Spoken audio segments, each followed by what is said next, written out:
السلام عليكم مشاهدين ديالي، كي دايرين؟ لاباس عليكم؟ نتمنى تكونوا كلكم بخير وعلى خير وانتم كتشاهدوا هذا الفيديو. كما كتشوفوا اليوم ان شاء الله يا ربي غادي نوجد معكم ولا غنحضر معكم غريبه البهله. هاد الغريبه البهله شنو كنحتاج فيها؟ هاد الغريبه البهله بالطريقه ديالي. اش كنحتاج فيها؟ عندي هنا واحد الزلافه عامره ديال السنيده طحنتها. المهم رجعت لي سكر كلاصي، انا ما كندير السكر كلاصي اللي كيتباع. المهم السنيده طحنتها. عندي هنا كما كتشوفوا واحد المعلقه ديال القرفه، معلقه كبيره.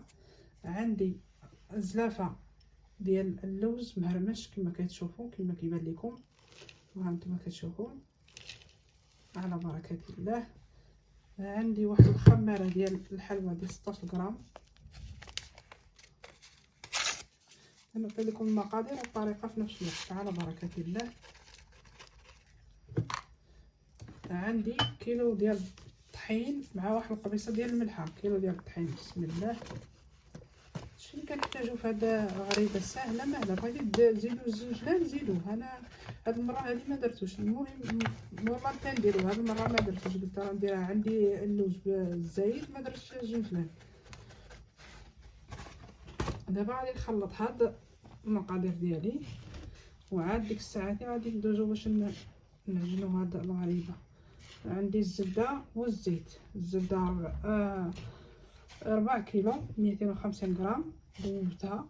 واحد المعلقه صغيره ديال السمن، كتعجبني نسمه السمن حتى هي في غريبه البهله. وزدت عليها الزيت.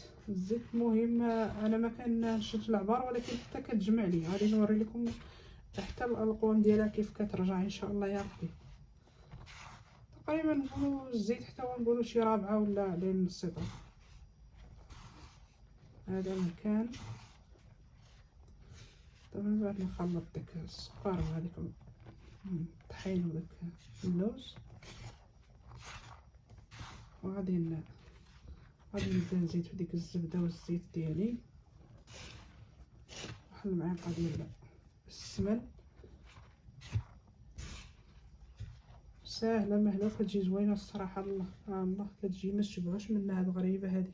المهم ها نتوما شوفوا، ها الزلافه ديالي ديال الزبده والزيت رابعه عندي، ذوبتها وزدت عمرت عليها الزيت على بركه الله. بسم الله. غادي نخلط، وإلا باقي خصني الزيت غادي نزيد الزيت على بركه الله. بسم الله.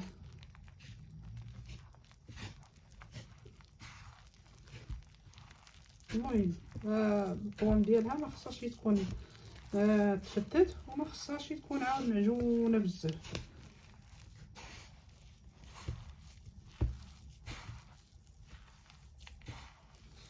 انا خصني نزيد الزيت. غنمشي نزيد الزيت ونطلق.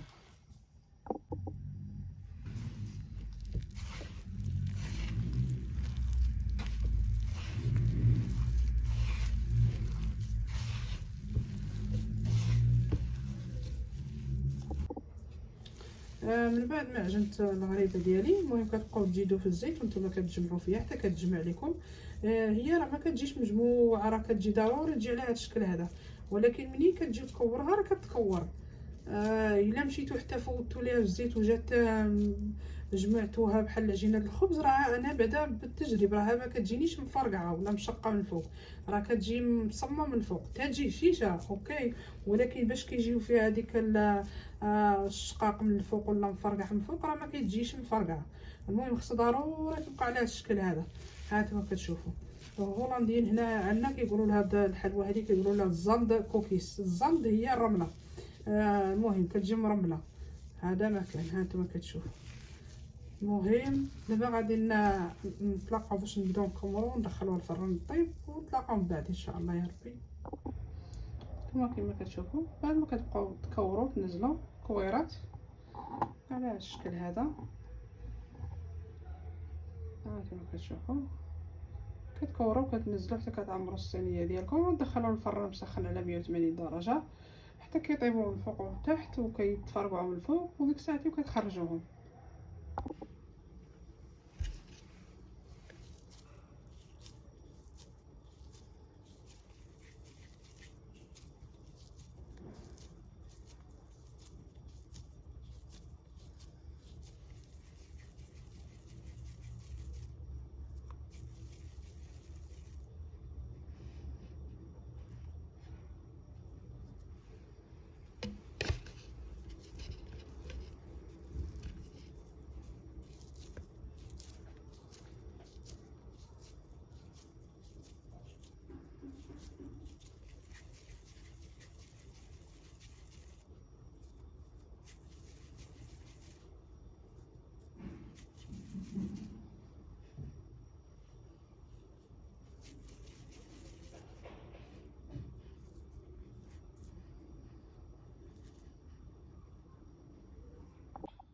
الغريبه ديالي بعد ما كتوجد راه كتجي على هذا الشكل هذا. نتمنى ان شاء الله يا ربي تجربوها وتعجبكم. راه كتجي كامله مفرقعه كما كتشوفوا، راها كتجي غزاله وكتجي زوينه. نتمنى ان شاء الله يا ربي تجربوها وتعجبكم. دائما فضلا ليس امرا، تعليق، لايك، ابوني باش يبقى يوصلكم كل شيء. وشكرا لكم بزاف بزاف على المشاهده، وحتى الفيديو القادم ان شاء الله يا ربي. خليت لكم الراحه ولينا، باي باي.